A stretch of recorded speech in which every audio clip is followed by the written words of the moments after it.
कता लाग्यो अरे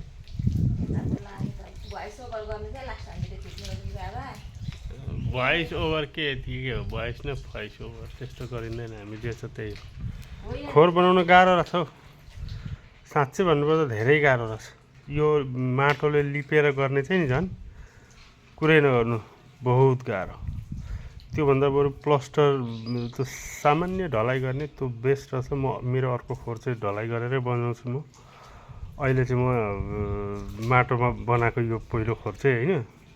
तर लास्टै गाह्रो पुरै कहिल्यै नसकिने हो भन्दैछ अब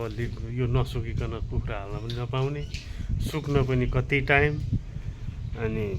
त्यही भएर बरु बेस्ट अप्सन भनेको चाहिँ पातलो पातलो ढलाइ गरिदिने त्यसपछि के अरे तपाईँको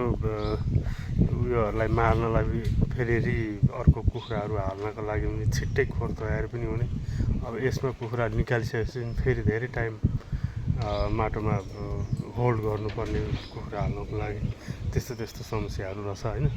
तर मलाई चाहिँ जहाँसम्म लाग्छ यो माटोको झन्झट नगर्दा राम्रो हुने रहेछ मेरो अनुभव अरू त केही त्यस्तो ठुलो उयो सिकिसकेको मान्छे पनि होइन सामान्य नयाँ पेसा गर्दैछु होइन यहाँबाट फुटेर यस्तो भएर छ सुकेर 3 कि 4 दिनमा अनि यहाँ आज अब लिपोत कार्यक्रम छ बुढाबुढी मजाले खटिरहेछौँ लिपोत कार्यक्रममा यस्तै छ